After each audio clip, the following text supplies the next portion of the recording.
Hi, welcome back to the channel. Today I have some special items regarding some charging characteristics and also some lighting features that I'd like to cover, plus some clarification on the TPMS. So we're going to test something called the hospitality charging feature, which is supposedly unlocks the car at the end of a charging cycle. So someone who wanted to use a charger could unplug your car and plug their car in. So let's see if that actually works. I'm going to go ahead and plug this in.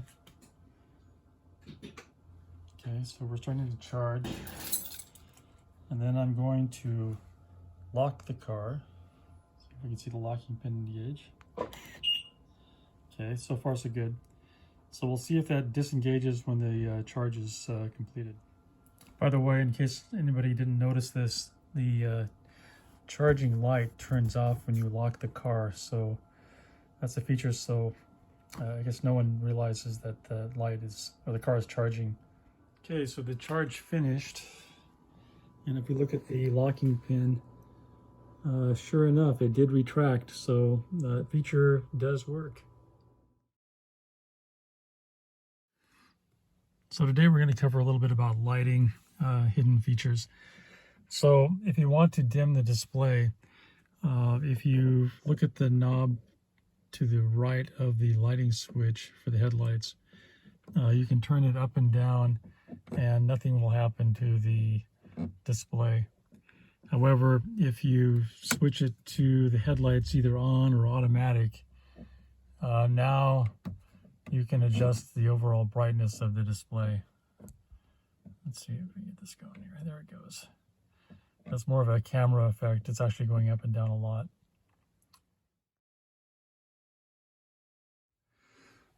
So if you want to adjust the brightness of the center display, go to Settings, go to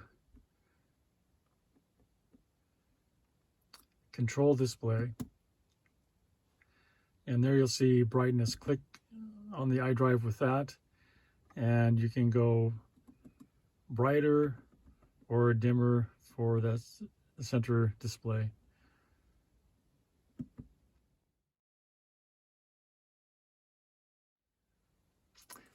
The next lighting that you can adjust is under Settings again, but this time go all the way down to Lighting, and it'll be the ambient light.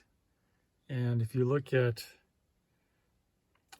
the start-stop knob or the light on the dashboard, we're going to click on that and we'll see what happens here. I'm going to, whoops, go back,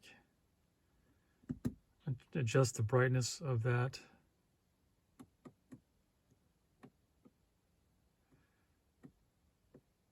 And it's gotten quite a bit dimmer. And then we can go back the other way. And you see it's getting brighter. Again, the camera is auto adjusting the brightness, but you can adjust the ambient light as well independently. The next lighting hidden feature is the center button on the console on the roof of the vehicle. If you press it, it turns the light on, and if you hold it down, keep it pressed, it will disable this light. So now the light is disabled. And I think if we go outside, let's see, does that disable the ambient lighting? I think it might. So now I also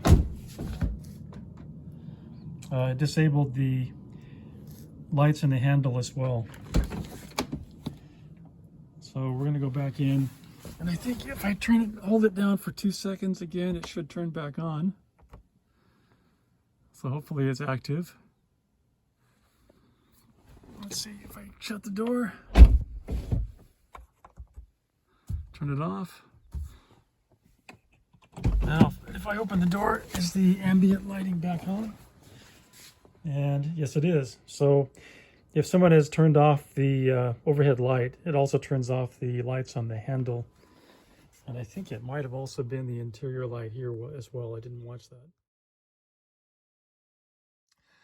Another feature that is not commonly known is if you take the turn signal stock and you pull it back, it will turn on the welcome lights. So if you need to get out of the car and you want the lights on until you enter your house or enter a dark garage, that's a possibility.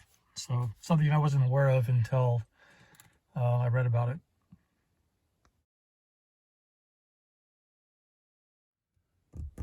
Another setting that people may not be aware of, I had a comment just recently about people commenting that their door handle lights were not turning on. If you go into settings and then under lighting, there's a couple settings on exterior lighting here. One is the pathway lighting time. So that's settable and can be set to 0. So if that's to 0, that means those outside pathway lighting is not going to be turning on.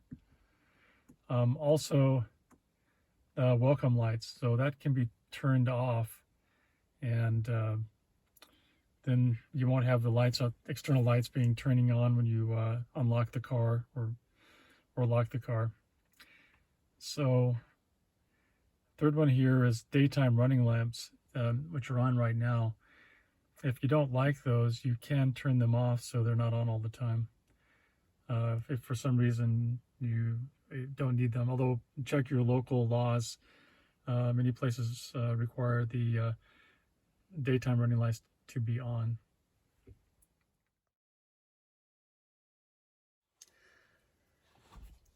So here's something interesting with the lights for the start-stop button.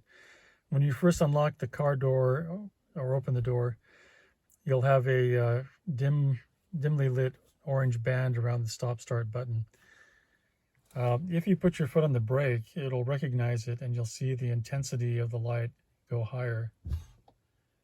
Hopefully it's picking up in the camera. So now it's more intense. And if I take my foot off the brake, it goes back to a less bright state. And then if you actually start the car, you'll see the ready state will cause the, it is in the ready state, as you can see here, blue.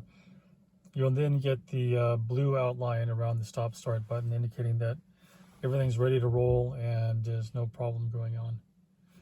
And then if you, let's see, I don't think it makes any difference if it's in gear or not. And no, it doesn't.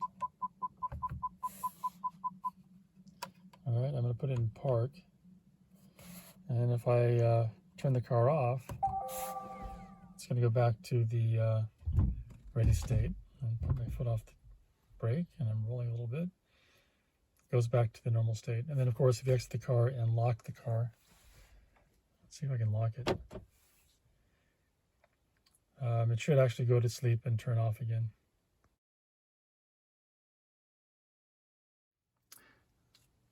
This one is to answer a question that had come up with regards to running the tire pressures at higher than the nominal values for the vehicles. For example, if you're running at 44 psi versus 41 on your tires, what you need to do is go into vehicle status under vehicle info, and you'll have a couple options.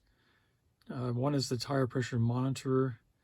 The other one is performing a reset. So once you have the pressures up to a value that you want to have be running at, what you can do is then perform a reset, and that should set the tire pressures, the nominal, to whatever value that you're currently running at.